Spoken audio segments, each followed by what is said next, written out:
Well, we need to know a couple of things. Number one, we need to know how the world's premier law enforcement agency managed to lose 5 months worth of text. And what's also troubling is in the text we do have, they're discussing how to avoid text being captured and secured.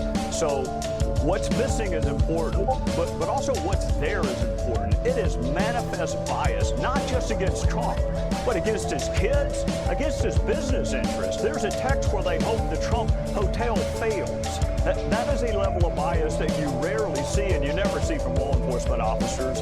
What's also troubling to me is this text that Johnny Ratcliffe found last night about this secret society. Now, I have no clue what that means because that was not the phraseology I used, but it's the day after the election. And it's the same two people that were discussing a little bit later in the text the damage they had done with the Clinton investigation and how they could, quote, fix it and make it right. What's out there? Hello, everyone. I'm Papa Bear. It's, what is it? Wednesday, April 11th, 2018. And this is what's out there. Today, of course, Wednesday, I've got Peter Kling. Mr. Kling, how are you today? Oh, it's just a wonderful day in the neighborhood here. Oh, we got a little snow last night. You know, we didn't. I actually watched some snowfall. We got some yesterday, but this morning we had a heavy frost. I was surprised. I looked outside and thought it was snow for a second. I was like, no, that's frost. But yeah, we had some snow yesterday. It's what can I say? Springtime in Maine. Yeah, right. I was telling someone yesterday. I said, geez, I can't wait for summer. I hope it falls on a weekend this year.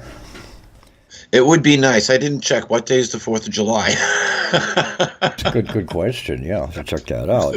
Does summer fall on the 4th of July this year, or does it come like a week after? Yeah, welcome to Maine. That would be a good thing, wouldn't it? Yeah, one-shot deal. Anyway, I've been watching the stuff going on, and of course everything. Paul Ryan is stepping down. He's not going to be that surprised the heck out of me this morning. Yeah, Paul Ryan's done. They're grilling Zuckerberg again. Today it's the Congress. Yesterday it was the Senate. Today it's the Congress. And they're doing that now. And, of course, I heard a lot of stuff in there last night that really, really concerned me. The first one was facial recognition. And he said facial recognition is something you can opt into, but it is never going away.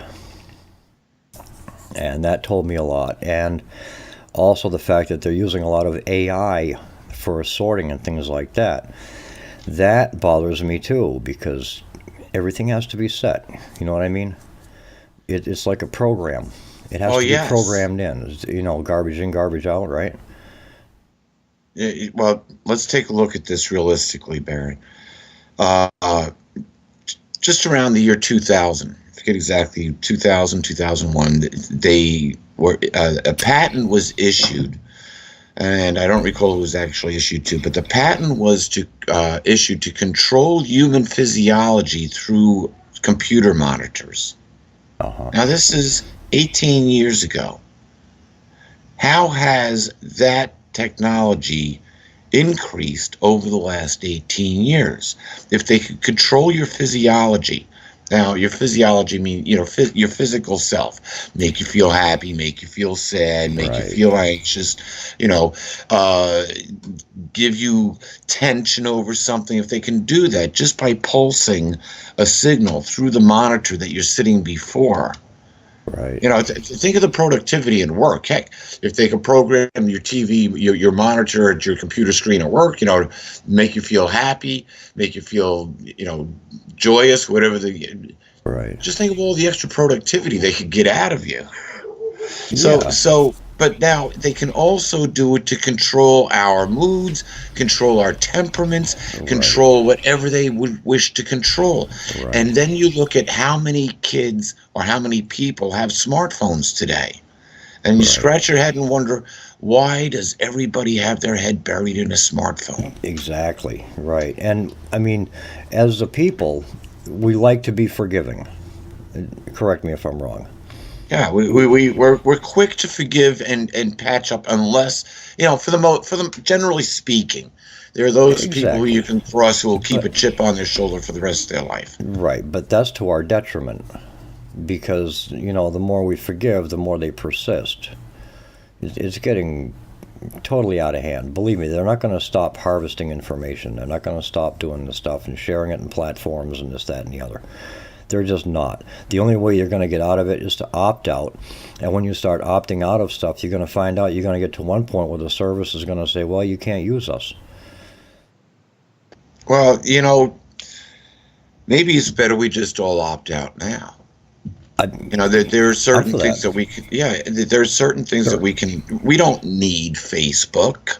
No. I use it as a platform in order to get across a message to people. But here's the truth. I'm looking at the replies that I get back from the likes or whatever you want to little emojis and the comments that I get back. And I'll tell you this: I don't get the comments that I used to get. I don't get the feedback that I used to get. I'm not reaching the people that I used to reach. So now, how much of my time am I wasting on Facebook? Right, exactly. And that reminds me, when I first started Facebook was back in, 2010, I think it was. And I had some pretty good followers that came with me, came from virtual sites and stuff like that. I built up a big, a good sized friendship base. Not a lot, 600-800, And I lost a few over the past 10 years, but not many. Most of the people I associate with, we have an agreement right out of the gate. We respect each other's views, and we don't trample on them. Well, I'm quick to notice trends, and because I've got, I don't even know why I should just go eliminate them, about 4,000 of them, but I keep on closing in on 5,000 friends, which is a limit in Facebook. And when you hit 5,000 friends, the computers take you to a different level, so they say. And what you post becomes under greater scrutiny. Because now, hey, 5,000 people is a half a division. You'll never reach them all unless they're following you. But still, I've got almost 1,800 people or 1,700 people who follow my posts. Now, they will get my posts, but still, I'm wondering, okay, are they really getting my posts? Because why am I getting such little feedback? Exactly. And that's the thing. I mean, because not everybody will see your posts, and you won't see all your friends' posts either. I mean, think about it. If you've got 5,000 friends, how many of those are they going to be able to list? And how many of them are actually posting? And then you've got your subscriptions from there, you know what I mean? Yeah, so, I figure that you're only seeing about 100 people on your friends list. Right. See, I subscribe. The only thing I get in Facebook, for the most part, outside what my friends are posting and acquaintances and stuff, I have my news feeds there, okay? I pick up my news there. And the people that I associate with don't always see the things that I see, so I share that. And that's the only thing I do. Every now and then I might make a comment, or if somebody makes a comment that needs, or that I think should have a response, then I'll do that. But other than that, I usually don't comment at all. I'll just share it. That's my thing. This is what's out there, and that's always been my thing. We're going to give you some insight to what's out there this morning. We're talking about Facebook and Zuckerberg going before Congress. I caught part of the interview with him. I watched it this morning, and I posted it on Facebook. Yeah. And Ted Cruz was asking him some interesting questions, and he just didn't have good answers for him. And one of the things, he made a rookie mistake. He said he takes full responsibility. Oh, yeah. Son, they just hung your butt out to dry now. Yeah, but you and I both know he's going to resign and he's going to leave the U.S. Yeah, that's what the scuttlebutt is. This is all just a dog and pony show. Yep. It's going to go away next week. It's always a dog and pony show because they don't know what to do with it. Right, exactly. I'll tell you what's a dog and pony show is the Speaker of the House resigning, or not resigning, but not seeking re-election. I mean, come on, that's one of the most powerful positions in the government. Why is Ryan not seeking re-election? No, there's something going on. There really is. Yeah. Exactly what? Your guess is as good as mine, but I know there are a lot of people that are not coming back. And there are a lot of resignations within corporations, too.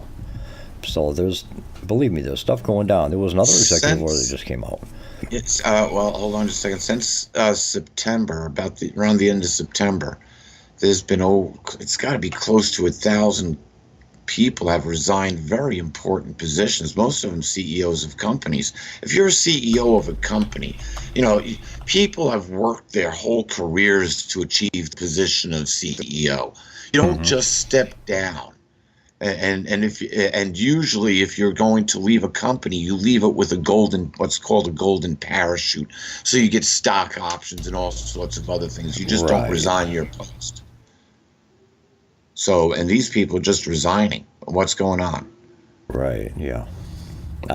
There's a lot of stuff going on, and I believe it all comes down to what they call, or falls within the definition of human trafficking, which all comes back to the birth trust accounts that everybody says we don't have. Yeah, well, unfortunately, this is a little bit more hands-on human trafficking. Yeah, and it makes you wonder. You see things that Joe Biden, you get him around any little kid, he's got to get his hands all over that little kid. Oh yeah. What's up with him? And then he makes that video a few months ago with Lady Gaga about child pornography and child trafficking. Well, what? You don't want him coming after you, so you're starting to do public service announcements? Hypocrisy. What is it? The strategy? You accuse them of doing the same things that you're doing? Right? Exactly. Yeah. If your spouse starts accusing you of cheating, yeah, and you're not. 11 a.m. on the East Coast. Here we go. Sorry about that. Not an issue. If you're being accused of something, and you're innocent, then look carefully at the side that's accusing you. Yeah, right. And most people, when they defend themselves violently, if you know what I mean. Oh, yeah. And, it's interesting. You just made me think of something. It was the night that Jesus held the covenant with his 11 faithful apostles. Peter, has made the claim, I'll always stick by you, Lord. And Jesus said, before a cock crows, you will have denied me 3 times. Right. And when you go read that account, it was the 3rd time Peter showed an angry display of I don't know the man. He started cursing yeah, right. Yeah, and then a rooster crowed. Exactly. And that's the thing. I mean, you don't have to fight if you know you're right. Okay? Yeah, the truth speaks for itself. Right is might, and that's all there is to it. Absolutely. Now, you said that the president signed another executive order. He signed another executive order. The exact details I'm not sure of. I was hearing about it this morning, but I haven't seen much daylight yet, so it's still early for me. I got up late. Well, we know about the executive order that he signed on December 21st. Great date to sign that order into effect. Look up December 21st and the holiday Saturnalia and start doing some deep research into the winter solstice holidays. Anyway, with human trafficking and conspiracy, and he declared a national emergency. He started that executive order by declaring a national emergency. When the president declares a national emergency, maybe you should listen. Yeah. It's funny how they buried this.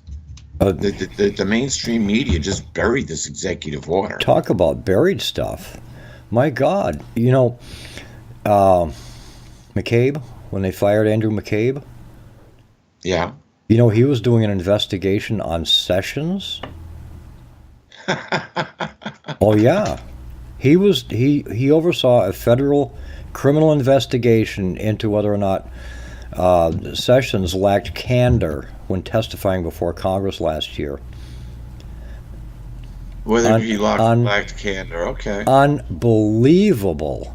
I mean, talk about trampling the rights, or the responsibilities of your offices. My God. Yeah, and he was involved in a lot of other things as well, or connected to a lot of other things. And allegedly, Exactly. these people who haven't been fired are singing like songbirds. So there's a lot of things that are going on, and we're just getting little bits and pieces of this. It's kind of like following. Well, if you follow the Q posts, these are the crumbs that we are getting. The crumbs that the Q posts put out. We see these little crumbs popping up, so to speak. Yes. Now we're talking about executive orders. The one that caught my attention severely is the executive order that Trump signed on March 1st of this year. Yeah. And that was to update the military court guidebook. Yes. And it's a major update. Most of those dates go into effect on January 1st, 2019. However, there are some that went into effect at the signing of that order. Now, it's a pretty legally intensive executive order, and I'll be honest with you, I don't understand all of it. Right. But what I was able to grasp, as a matter of fact, I don't understand most of it, but what I was able to grasp, the parts of this executive order that have gone into effect as of March 1st are not to intensify any of the penalties for the charges of the existing criminal code under military law. Right. So, in other words, if you did X and X is punishable by 10 years in federal prison, that still carries through. However, X might be punishable by execution come January 1st, 2019. Right. So, how the law is actually going to change, I'm not sure. But the fact is that this executive order enhances the military judicial code book. Now, why? Now you take that into consideration, along with these alleged now almost 25,000 sealed indictments, which are becoming unsealed as of a week ago Friday. Right, but I still haven't heard any more on those. Well, here's the thing. But the thing is, they're not going to hear. You're not going to hear much more about it because you're ringing the bell. Yeah. And what really got me was like people like Jerome Corsi.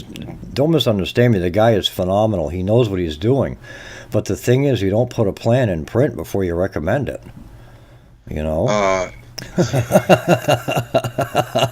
I mean, it's like Obama saying, "Well, we're going to bomb this area, right? And we're going to do this. We're going to do this exactly at 10 o'clock next Wednesday." People have amnesia. People have amnesia, though, because it was Trump that said we're not going to give away our military strategy, right? Exactly. So why did you say we're pulling out?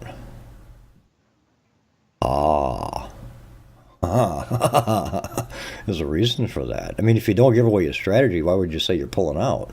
Why would you give away your strategy? Right, exactly. Unless it was to incur or expose something else. Right, because you know something is going to happen if that occurs. Okay. Yeah, you make the announcement. You make the announcement. It happens. Yeah, and he made the announcement that he was going to pull the troops out, and what happened in less than 48 hours? Right, the gas attack. Well, the thing is, Israel went in there and they bombed and they destroyed all the evidence to collect to see where it came from. According to what I see, it came from Merck, but what do I know? When that came out, when the gas attack was announced a couple of days ago, I posted on Facebook, could a third party be involved? You got to go look at the pictures that I post there because that third party I put two pictures.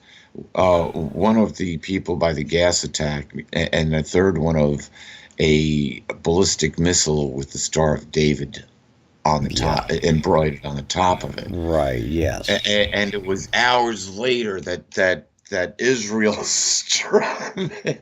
Yeah. I mean, I don't even think it was. I think it was less than an hour. It may have been an hour or two later. The news came across that Israel bombed Syria. I was like, "Are you serious?" Yeah. Alrighty then. Boy, didn't I nail that one on the head? Yeah. So, all you got to do is be aware of these things, and then when they happen, think about it for a second. Exactly. What comes across the news, say, this is standard operating procedure. If it comes across the news, it's what they want us to buy. So say, okay, that's the official story. Now, what is the unofficial story that they're not selling us? And look at that. It's all misdirection. Exactly. Remember, the Great Oz is the man behind the curtain pulling the levers, causing the flames to shoot up. Right. Now, according to Zuckerberg, when you get rid of your account, it gets rid of all your information too. Yeah, I doubt baloney. it. I doubt it. Google has a bigger file than Facebook has. All right. And the reason why Google would have a bigger file is real simple. Usually when you get a cell phone, you have to sign up with Gmail. Okay? That's so you can get your social, your apps and things like that. Okay? Unless you do like what I did. I got a no-contract phone where I pay cash monthly, and I haven't programmed in any email address. Right. Skirt the system. Right. Well, I skirt that part of it anyway. There's no social media, none at all. There's no email address hooked to it. There are certain things that they put in your phones anyway. So, I mean, one of the things that I refute now, I started in cellular communications when I entered into the communications industry back in, let me think, 89, I believe it was. I had left the chemical industry in 87, so it was about 2 years after that I got into telecommunications, and my last stint in telecommunications was also in cellular around 2002. But I watched this whole industry kind of grow. And I saw where it was heading because they came out with text messaging, and I know why they did it. It's because they had all this space on the backbone, or what's called the backbone of the whole network. Essentially, when you used to make a phone call, when you dial the 1, and years ago, you dial your 1, then you dial the area code. Right. Well, we used to just dial the area code, and it would go wherever it wanted. But now they had to add the 1. Okay, when you add the 1, that tells the network computer that you're making a long-distance phone call, and so the computer's set up to route that call. So it now directs the switches. You dial in the area code. Now it's on what's called the backbone. It starts setting up the call for voice, and that information, that digital information of you dialing that number, routes across the country and starts the execution of that phone call before you get to the last digit. Right. Yeah. Now, you punch in the last digit, you're already connected to that central office. Let's say if you were in New York and you're calling California, right? That information on the phone call is already transmitted to California, and the phone is ringing. That backbone or that pipe there only carries 1s and 0s. It didn't carry any voice, and they realized, wow, we can jam all this data down that backbone. And so what they did is they started using that backbone for text messaging. And it was all 1s and 0s going down a big, huge pipe that was just being used to set up a call. Right. And then they expanded that. Yeah. And they utilized a lot more of what they had in their transmission. Now the voice, fiber optics, and that all was coming in together, so you could handle.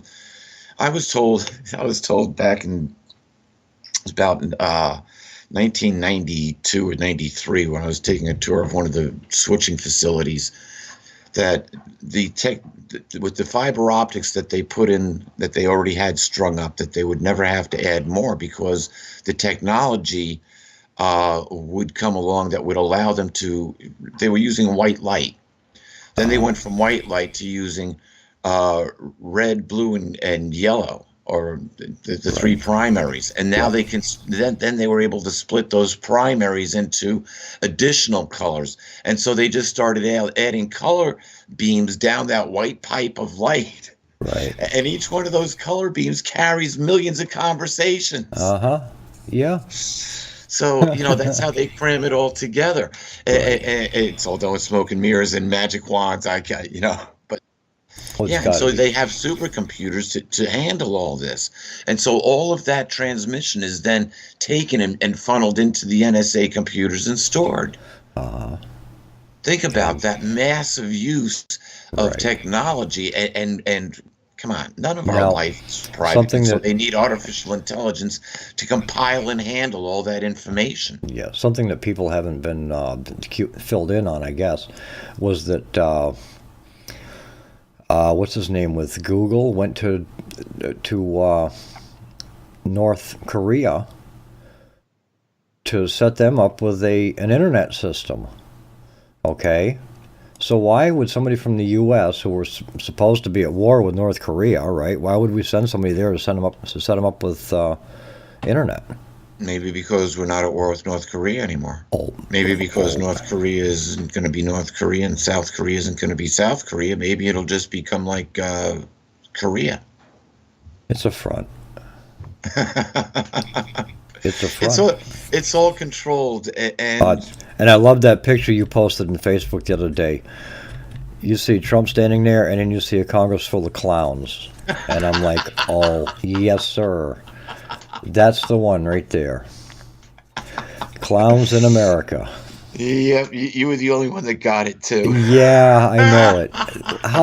What a shame, Peter. What a shame. Anyway, we're gonna take this first break, and then we'll be right back. You're listening to What's Out There. I'm Papa Bear with Peter Kling, and we shall return.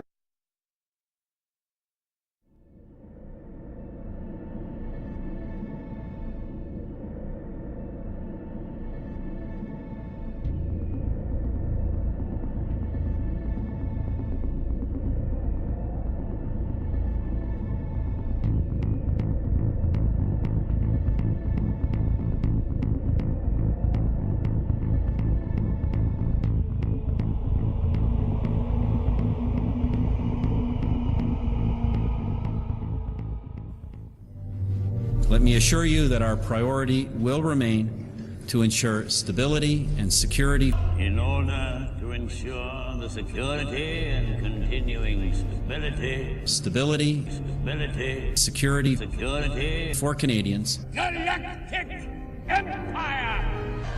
So this is how liberty dies. With thunderous applause.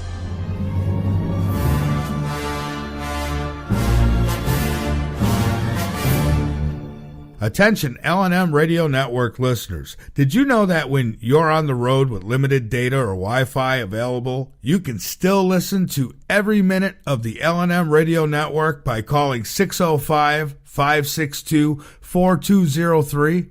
No smartphone app or internet needed. Saves your data plan and no extra cost if you have unlimited minutes. Call 605-562-4203 to listen to the LNM Radio Network on any phone, anytime, anywhere. Brothers at Arms is not about being militant, though there is a time and place where that is necessary. Brothers at Arms is not about arguing, though there are times where things may get heated. Brothers at Arms is not about who is right or wrong. There are many sides to each issue. Brothers at Arms is about exploring those sides, about dealing with the issues facing us today, about coming together and, through opposing views, understanding the deeper truths that are in the middle. Join Ira Robinson and Joe Long each Thursday at 7 p.m. Eastern Standard Time on LateNightInTheMidlands.com as these brothers at arms discuss what you need to know. Brothers at Arms, it's about time. Have you been looking for answers? Have you been seeking the truth but can't seem to find it? Late Night in the Midlands has the answers for you. Whether you are interested in the paranormal, aliens and UFOs, alternative health information, or just a little hope and inspiration, we have a show for you. Late Night in the Midlands, The Secret Teachings, Open Eyes, Red Pill Reality Show, Brothers at Arms, and many more shows. All here on the LNM Network for you to listen to at any time that you want. Everything is free to listen to, and though it is not required, we are listener supported, and all donations are deeply appreciated. You will not find shows like these in the mainstream media. Go to latenightinthemidlands.com to listen. The LNM Network, where the truth has no fear. This is TJ Sanfilippo, host of Navigating the River Styx. Join us each and every Thursday night at midnight here on Late Night in the Midlands Radio Network. Together, we will traverse the forbidden waters of the paranormal, the occult, our hidden history, conspiracies, and things that dwell in the darkness and the deep. Come, grab a seat by the fire away from the night that is closing in. I have tales to tell you. When the clock strikes 12, I invite you to join us here on Late Night in the Midlands Radio Network. Until then, stay safe. The LNM Radio Network and Late Night in the Midlands depends on you, the listener. Without you, there would be no us. So help us continue to bring you the best guests with the best information and subscribe today. Information on becoming an LNM subscriber can be found at the top of latenightinthemidlands.com. Just click the About Subscriptions tab and become part of the family while helping the truth stay alive. And while you're at it, maybe subscriptions aren't for you. A one-time donation helps as well. Click that donate button on the right side of latenightinthemidlands.com and help us help you.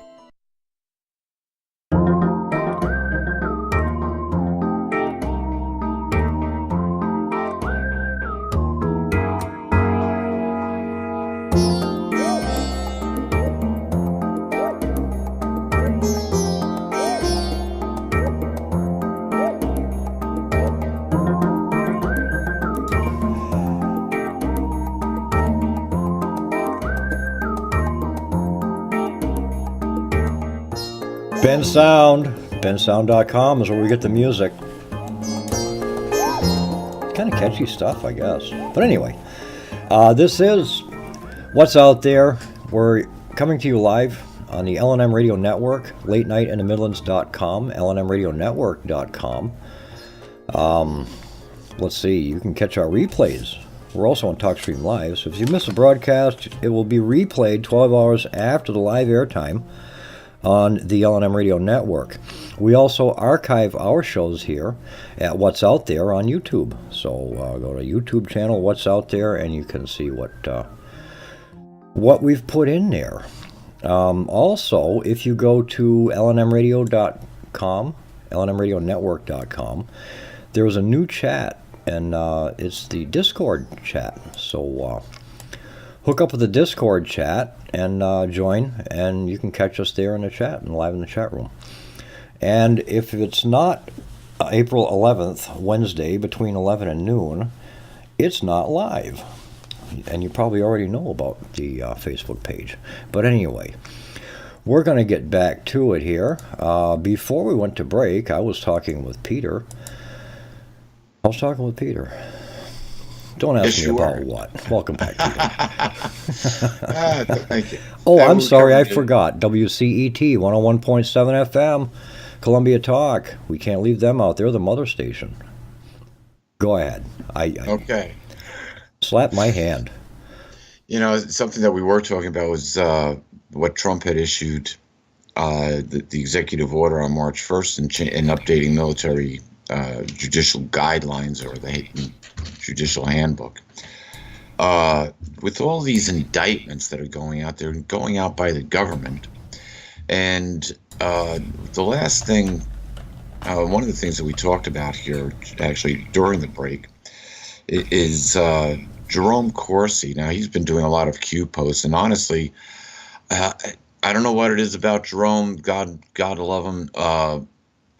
I can't stand listening to his analysis of the Q posts. It's like, man, it's like watching paint dry. But whatever, people love what he says. And one of the things that he did say, he's at the press, I guess the annual White House press breakfast or press. I forget exactly the title, but this morning he was there, and I was watching. Yesterday, I guess he was there, and I was watching the video of his speech, and he came right out and said that the military was backing Trump.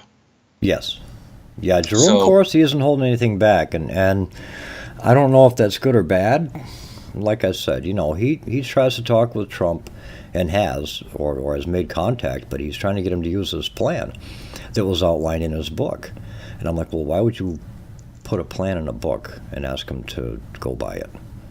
Well, what I found was interesting is that he made the claim that the military told him that they were going to overthrow Obama.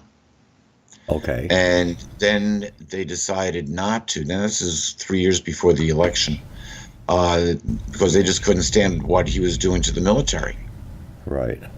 If you go, Obama and the military did not get along, and there was a lot of things going on in the military during under his administration that just raised the hackles. He did a lot of things that made me nervous, and I sat back for 8 years, and I just sat back and watched, and I made small comments. I don't like it, but what do you do, right? And then all of a sudden Trump comes in, and a big smile came on my face. And when I heard the man testify to Congress, said we're victims of our own successes, my smile got even bigger. The one thing that I noticed right off the bat, when Trump announced his run for the president, he made his announcement in front of the military or the naval flag with the fringes and the tassels. And when I saw that, I knew immediately that the military was backing him. I made that comment. You go back on Facebook to 2015, and you'll see where I was making comments and posting pictures of Trump in front of that flag. Actually, it's those flags because he stood in front of 6 of them. Anyway, none of the other candidates were doing that, and then all of a sudden they all started doing it because Trump did it. Right. Or Yes. But Trump was the first one to do it, and he did it on his announcement right out of the box. Yeah. What gets me is Trump is making the same announcements that a lot of the Democrats made, and everybody's having a fit. It's like, it's obstruction. It's blatant as obstruction. You can see it. I mean, anybody who can't see it is blind, totally. Well, I think everybody forgets, Trump did run on the Republican ticket, but Trump used to be a Democrat. I know. Same as with Reagan, right? Reagan. Yeah, so Trump knew that he couldn't beat Hillary on the Democratic ticket. He would have never made it past the primary. Bernie Sanders didn't. Right. So, if he was going to run, where was he going to run? So why did he change his affiliation, become Republican, or run for president? You got to say Jerome Corsi's correct based on what we're seeing. Yeah. He's fully funded the military. With the past two financial bills that Congress ran through, and the first one was back in February when they had to refinance everything. Now it ran out again where the omnibus bill got passed. Right. Between both those bills, the military got funded to the tune of $1.4 trillion. Yeah. Well, he got slick when he did the budget because he talked about putting the money in the military, and then Congress is like, well, yeah, you didn't get it for your wall, did you? Well, they forgot about the Army Corps of Engineers. Yes, slick moves. Yeah. So, but here's the thing I want to point out, because this is important. This is very important. We are under martial law. Whether people comprehend that or not makes no difference. We have been. Yeah, technically, we have been since the Civil War. Right. If you look at, I wondered about this myself, and I was like, yeah, how could that possibly be? Yeah, well, look at the way that the laws are written, and look how many wars the United States has officially been in, including the war on drugs, which is a real war. Yeah. So we have never not been out from under martial law since Lincoln enacted it. Right. It's just never The really Lever been Code, active. and Trading with the Enemy Act, and all that. That's all still on the books. Now, here's the thing. We are under active martial law. It's not the judicial system that's handing out these indictments. It's the military. Right. It's not the judicial system which is going to be trying these people. That's right. It's the military. That's right. So do the courts of the land, so to speak, of course they're naval courts anyway, but regardless, they are essentially no longer going to be used. They're counterfeit courts anyway.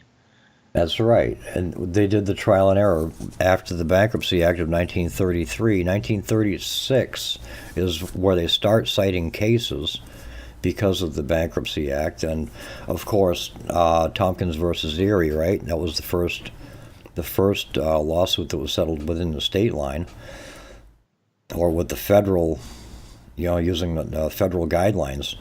And that was what pretty much instituted everything. And that's where they took the ball and ran. Hey, we're going to get away with it. And they did, right up until today. And they're still getting away with it. And there are people who adamantly fight for it.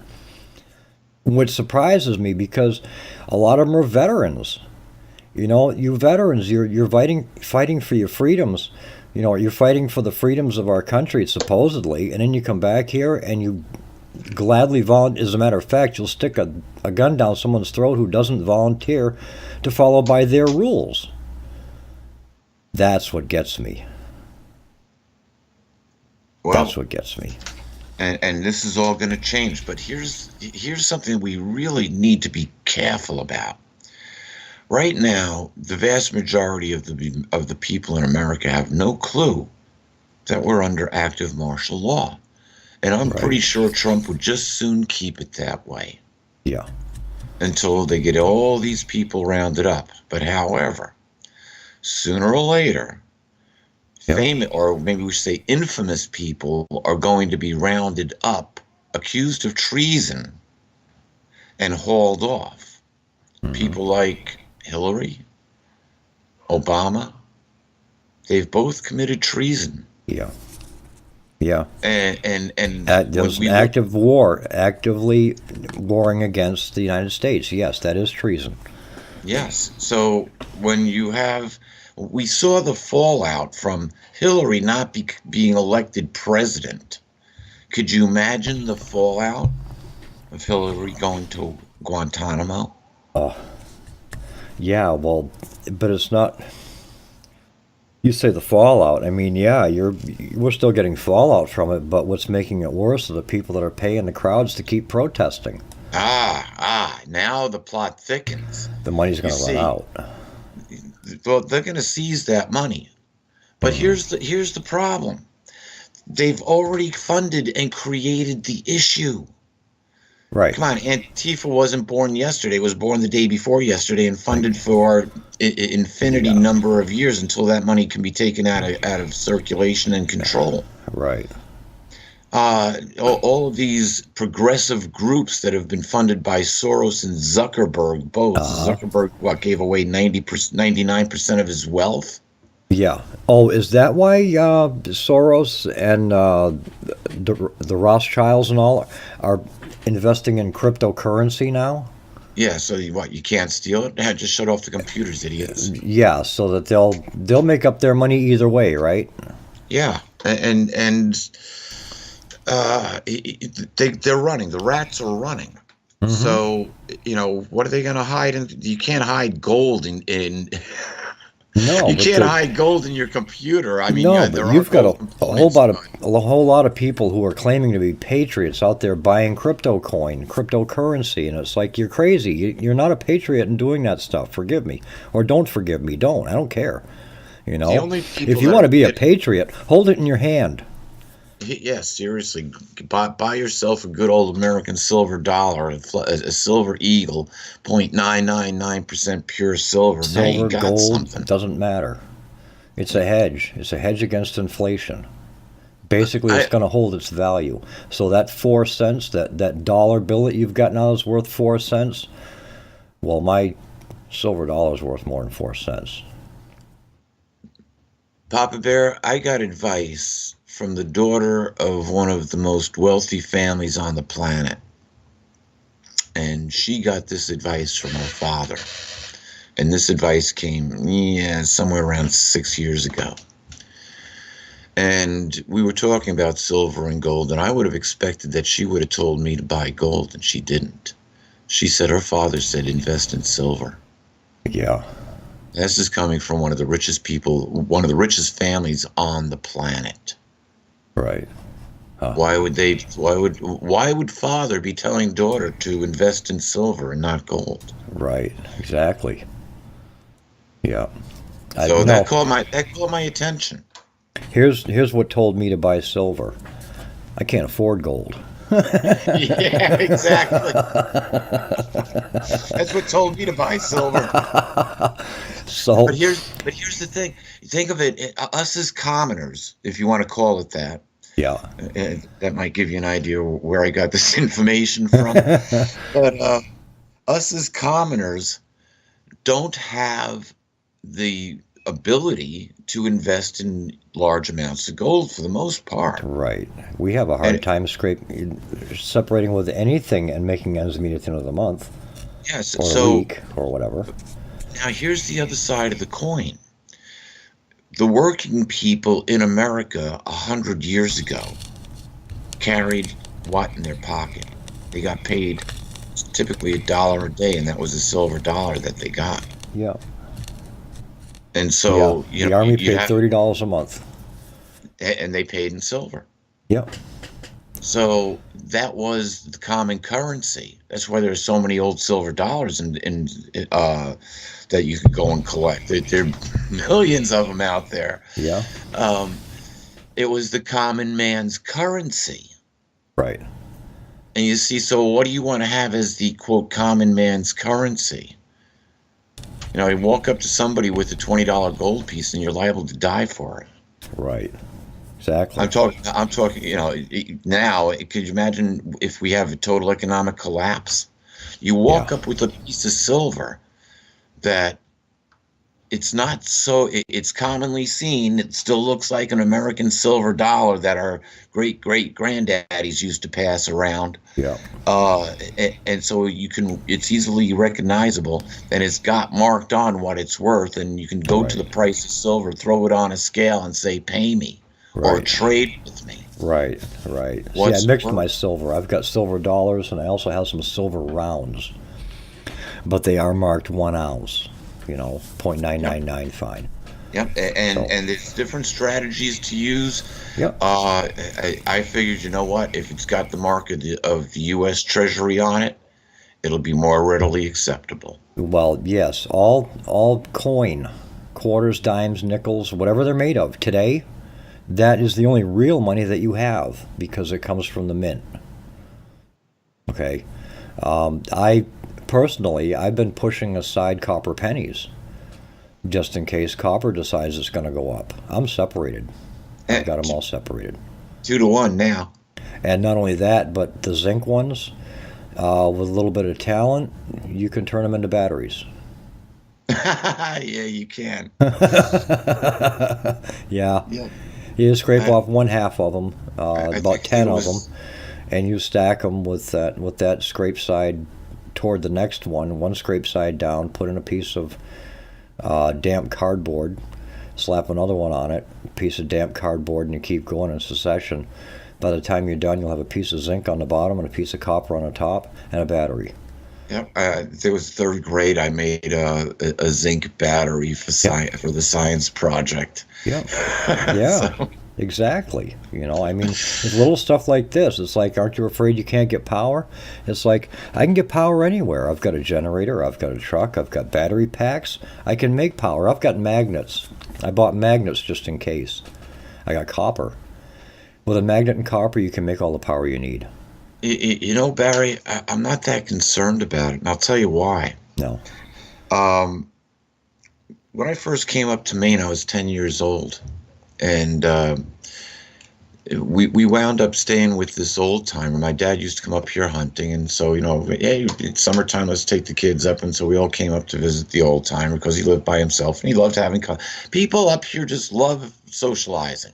Yes. And so, you know, in the fall, he would open up his house to hunters that would want to come up, and, you know, they would, you know, essentially rent a room from him, and he would have some money, you know, for the year, because he lived off the land. But this was off the grid. He didn't have any power there. As a matter of fact, I was thrilled when one year we came up and he had a TV. He ran it off the car battery. Yeah, he ran it off the car battery. We had to be careful not to run his car battery down. But anyway, you know, life was off the grid, using the outhouse, living by oil lamp, going to bed earlier, getting up earlier. Yeah. And that's just the way it was. Right. So what power did we need? Yeah, a little kerosene for the oil lamp. The rest was done with wood. Right. Cooked on wood, heated with wood. Yep. It was very little gas used. Yep. You didn't have any propane hooked up. Everything was done by wood. Yep. Horse was out in the barn, and the outhouse was out behind the barn. And that was it. Cold running water. but it was good water. Yes.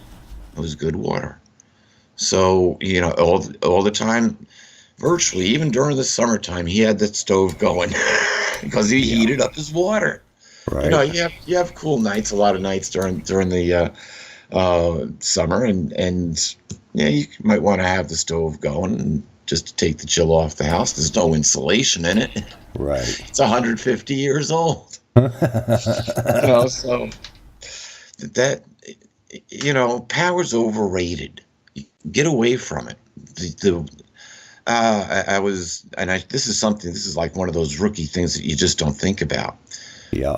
Just about everything in our house runs on 60 hertz. So our house is wired with electricity that's vibrating at 60 hertz. Right. When our brain vibrates at 60 hertz, we're in panic mode.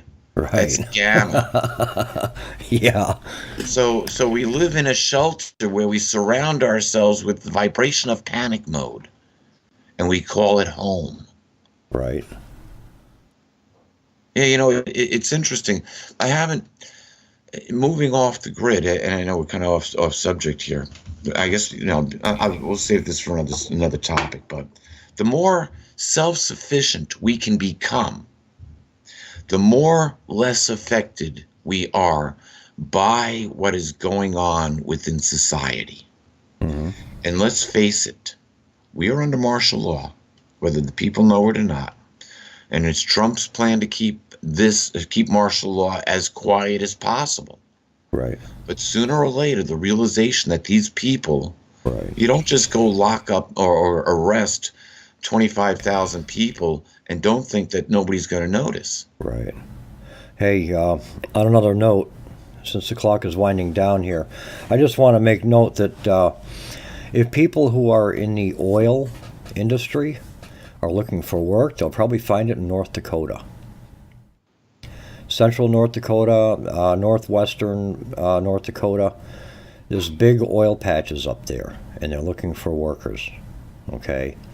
In March, the job openings in the oil country counties of Divide, McKenzie, and Williams in the northwest North Dakota cracked their highest since July 2015, according to the Job Service North Dakota. So there's a lot of, they're going to need about 40 teachers, they're going to need healthcare professionals, truck drivers, drone operators, all kinds of good stuff. So, you know, if you're looking for work, North Dakota's the place to go in the oil fields. Anyway, I got that out. Oh, good. and you know, Trump wants to make the country an oil-producing country here. But hey, we're not going to be able to get away from the fact that we're facing some very serious times ahead. That's correct. So it's best to be prepared.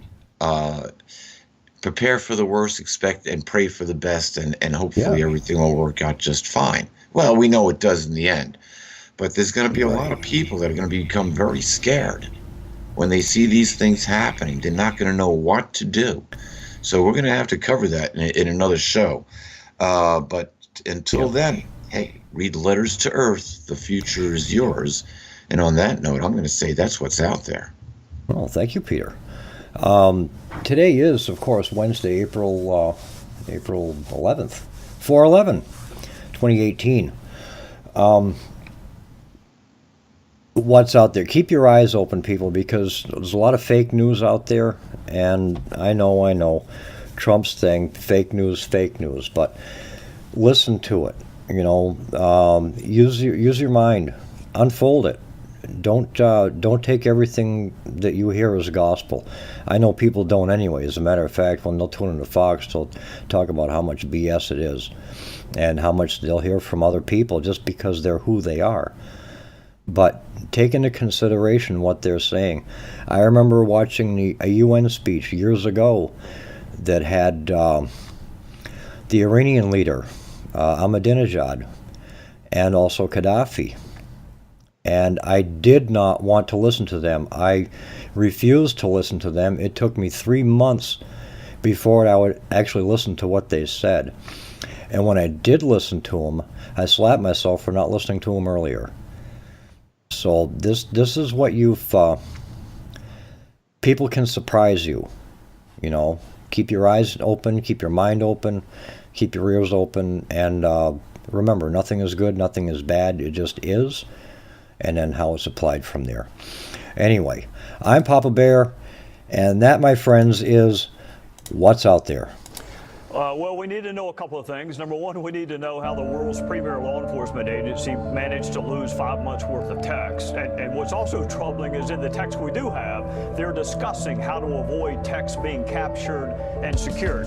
So what's missing is important, but also what's there is important. It is manifest bias, not just against Trump, but against his kids, against his business interests. There's a text where they hope the Trump hotel fails. That is a level of bias that you rarely see and you never see from law enforcement officers. What's also troubling to me is this text that Johnny Ratcliffe found last night about this secret society. Now, I have no clue what that means because that was not the phraseology I used, but it's the day after the election. And it's the same two people that were discussing a little bit later in the text the damage they had done with the Clinton investigation and how they could, quote, fix it and make it right. What's out there?